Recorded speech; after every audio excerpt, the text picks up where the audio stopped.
Bonjour à tous et bienvenue dans cette vidéo. Ça fait un sacré bout de temps que je vous ai pas parlé. Ça fait plaisir de vous voir comme ça là. Vous êtes sacrément classe. Et du coup, je tiens à m'excuser de ne pas avoir été plus présent ces derniers temps. J'ai été pas mal occupé par d'autres projets, mais me voilà de retour, du coup, plus fort que jamais. Et aujourd'hui, on va parler d'une BD. Oui, ça n'a rien de surprenant, désolé. Du coup, on va parler plus précisément d'une série de BD, La Sagesse des Mythes de Luc Ferry, enfin plus ou moins de Luc Ferry, parce que on le verra, mais c'est pas vraiment lui qui fait la série. Luc Ferry, du coup, un ancien ministre, on se demande ce qu'il vient faire dans le milieu de la bande dessinée. Et du coup, cette série, La Sagesse des Mythes, qu'est-ce que c'est? C'est tout simplement la mythologie grecque, en BD. Voilà. Il y a eu plusieurs qui s'y sont attaqués. On verra quels sont ses points forts et ses points faibles. Donc du coup, la sagesse des mythes, c'est Luc Ferry qui supervise plus ou moins tout ça. C'est lui qui a eu plus ou moins l'idée quoi de cette saga.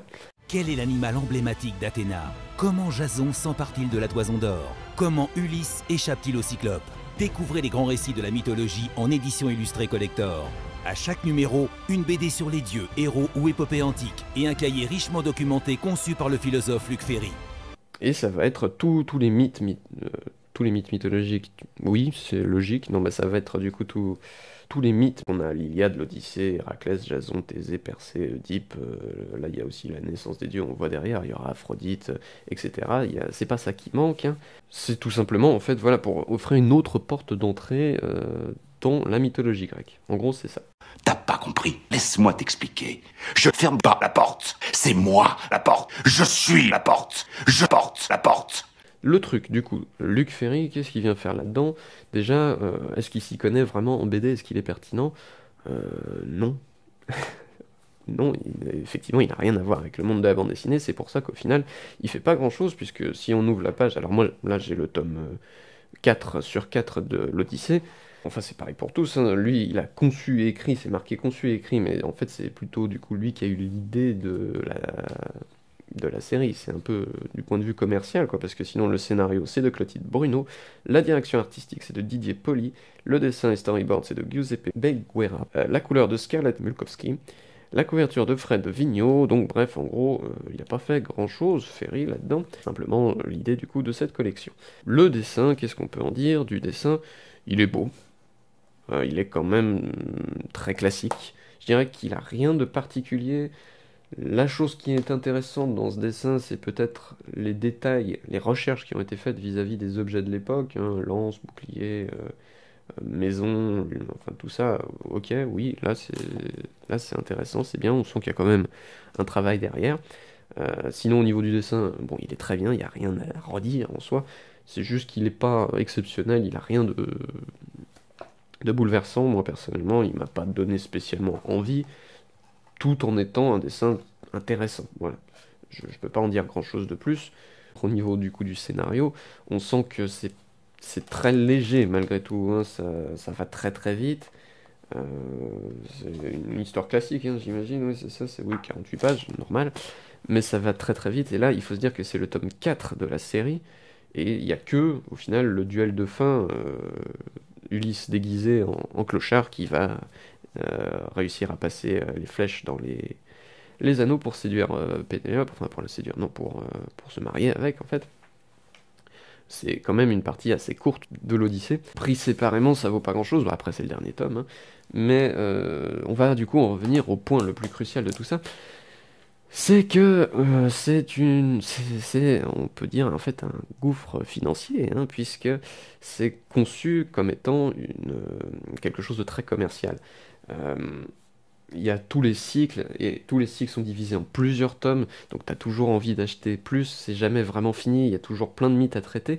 Là, il s'est mis aussi à Roméo et Juliette, les légendes du roi Arthur, tout ça.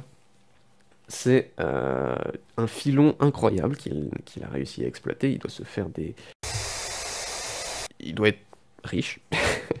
Donc voilà, non, il a trouvé un très très bon filon. Après, est-ce que du coup ça vaut le coup? Je dirais que non, parce que je trouve pas qu'il y ait spécialement d'âme dans ce...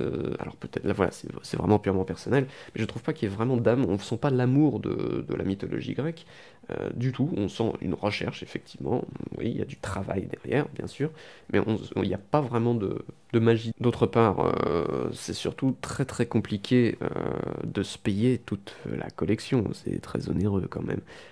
Si vous les lisez dans une bibliothèque, là il n'y a pas de souci, là vous avez tous les tomes, tout va bien.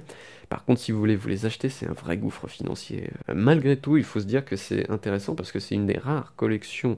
J'ai pas mal recherché des collections sur la mythologie grecque, effectivement, là c'est clair, tous les mythes sont traités, par chapitre du coup, puisque c'est par titre, hein. Là c'est l'Odyssée, mais dans la sagesse des mythes, il y a tous les autres trucs, il y a Aphrodite, il y a Oedipe, tout ça.